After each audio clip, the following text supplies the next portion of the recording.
आप सभी को मेरा नमस्कार। आज का हमारा टॉपिक है ओजोन लेयर डिप्लेशन। आज के वीडियो में हम जानेंगे कि ओजोन लेयर डिप्लेशन के बारे में हम स्कूल कॉलेज में कैसे प्रेजेंटेशन दें। बहुत ही सिंपल और बहुत ही आसान भाषा में हम डिस्कस करेंगे। तो चलिए शुरू करते हैं। ओजोन लेयर डिप्लेशन के बारे में जानने से पहले हमें यह पता होना चाहिए कि एटमॉस्फेयर क्या होता है। बहुत सारी गैसें हमारी अर्थ को चारों ओर से घेर लेती है, इसे ही हम एटमॉस्फेयर कहते हैं। एटमॉस्फेयर में नाइट्रोजन 78%, ऑक्सीजन 21%, CO2 0.03% और अन्य गैसें भी होती हैं। हमारे एटमॉस्फेयर में डिफरेंट टाइप की लेयर प्रेजेंट होती हैं, जैसे कि PDF में दिखाया गया है। Troposphere, stratosphere, mesosphere, thermosphere, exosphere, जिनका टेम्परेचर डिफरेंट होता है। ट्रोपोस्फेयर से एक्सोस्फेयर तक जाने पर टेम्परेचर इंक्रीज़ होता है। एक्सोस्फेयर के ऊपर सन की डायरेक्ट लाइट पड़ती है, इसलिए यह सबसे गर्म लेयर होती है। ओजोन लेयर स्ट्रेटोस्फेयर के लोअर पार्ट में प्रेजेंट होती है, जैसा कि यहाँ पर आपको दिखाई दे रहा है। ओजोन लेयर स्ट्रेटोस्फेयर के लोअर पार्ट में प्रेजेंट होती है, जो अर्थ से 20 से 30 किलोमीटर की दूरी पर होती है। ओजोन लेयर पृथ्वी के चारों ओर एक प्रोटेक्टिव लेयर होती है।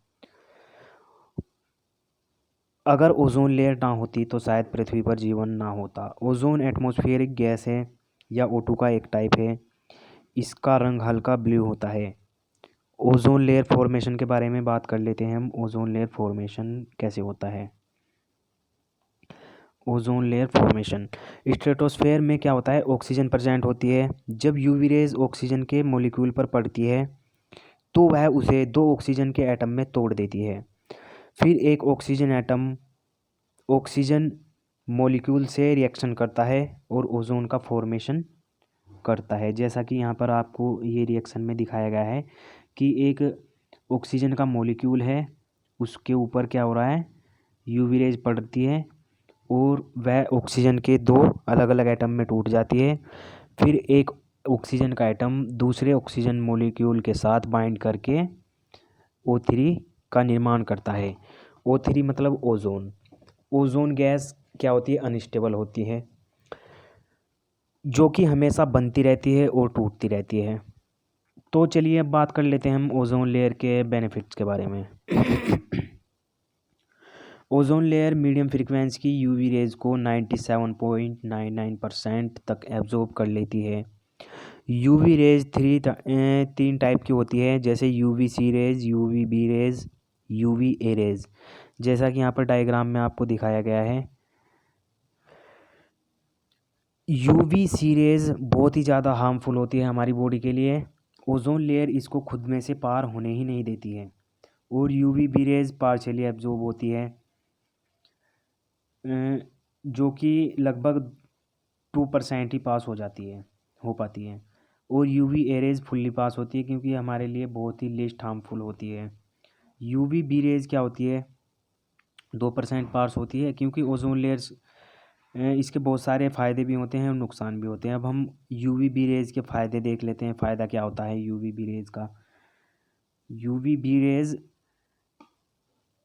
हमारी बॉडी के जब नज़दीक आती है तो ये क्या करती है, विटामिन D का प्रोडक्शन में हेल्प करती है। और इसके हमें क्या नुकसान है UVB रेज के। UVB रेज जब हमारी स्किन के ज़्यादा कांटेक्ट में आ जाती है तो उससे जेनेटिक डिसऑर्डर, स्किन कैंसर और म्यूटेशन जैसी समस्याएं उत्पन्न हो जाती हैं। अब हम बात करते हैं depletion of ozone layer. Depletion of ozone layer, atmosphere में क्लोरीन ब्रोमीन एटम भी प्रेजेंट होते हैं, जो कि क्या करते हैं, ओजोन को तोड़ते हैं। और यह प्रोसेस कंटिन्यू चलता रहता है। एक क्लोरीन एटम 2 साल तक ओजोन को तोड़ता रहता है।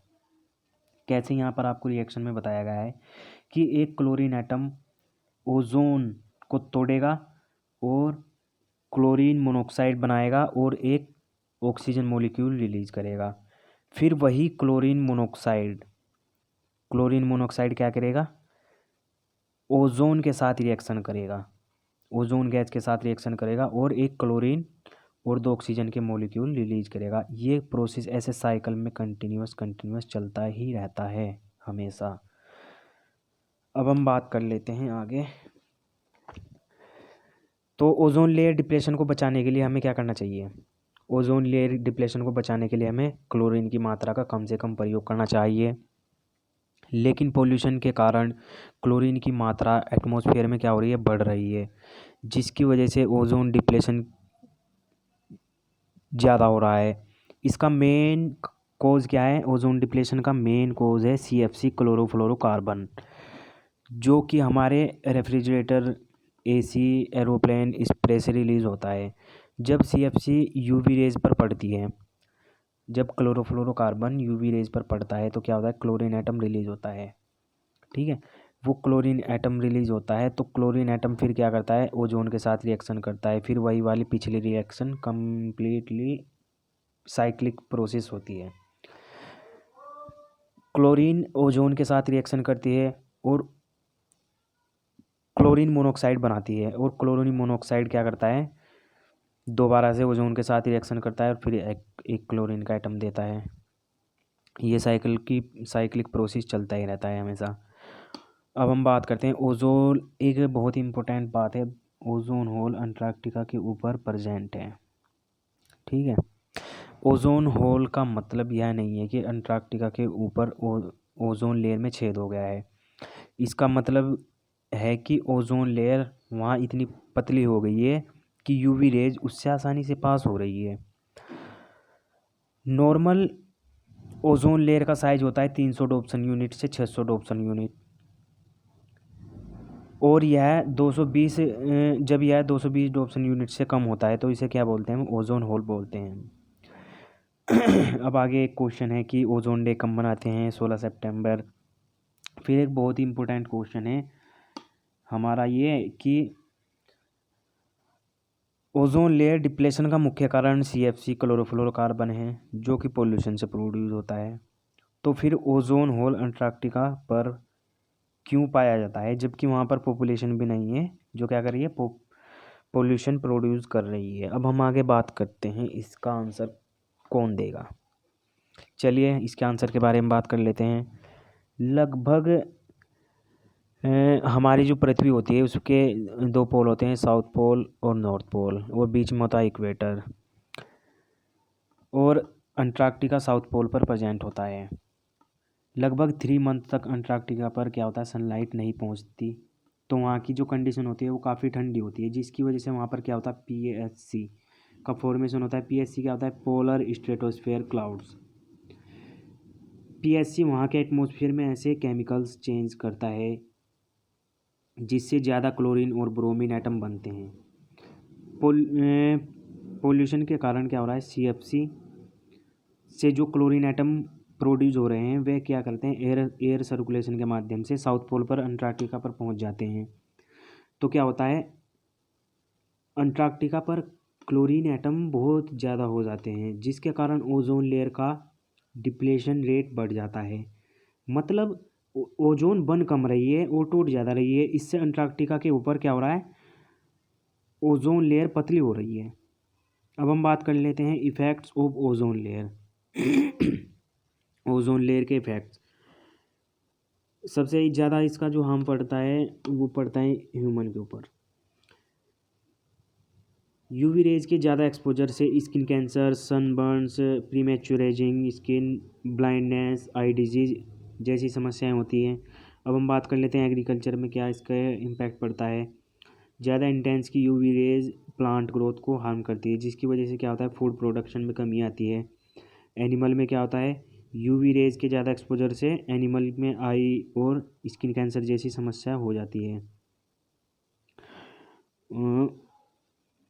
और मैरीन स्पीसीज की डेवलपमेंटल स्टेज पर भी बहुत ज़्यादा हार्मफुल इफेक्ट पड़ता है, जैसे यंग फिश, क्रैब लार्वे इत्यादि। आगे हम बात करते हैं प्रिवेंशन एंड कंट्रोल के बारे में। प्राइवेट व्हीकल यूज़ करने चाहिए कम से कम। प्राइवेट व्हीकल का यूज़ कम से कम करना चाहिए। पेस्टिसाइड का यूज़ क्या करना चाहिए, कम करना चाहिए। रॉकेट लॉन्च के लिए क्या होना चाहिए, स्ट्रिक्ट रूल होने चाहिए। ओजोन डिप्लेशन को बचाने के लिए क्या करना चाहिए, इंटरनेशनल लेवल पर कुछ रूल्स बनाए जाने चाहिए। ओजोन लेयर डिप्लेशन को प्रिवेंट करने के लिए इंटरनेशनल लेवल पर मॉन्ट्रियल प्रोटोकॉल साइन हुआ था 1987 में। इसमें 189 कंट्री ने सीएफसी के यूज़ को कम करने के लिए स्ट्रिक्ट रूल बनाए। जैसे कि सिंगापुर में क्या हुआ, 1991 में सीएफसी प्रोडक्ट्स को कम्प्लीटली बैन कर दिया गया है।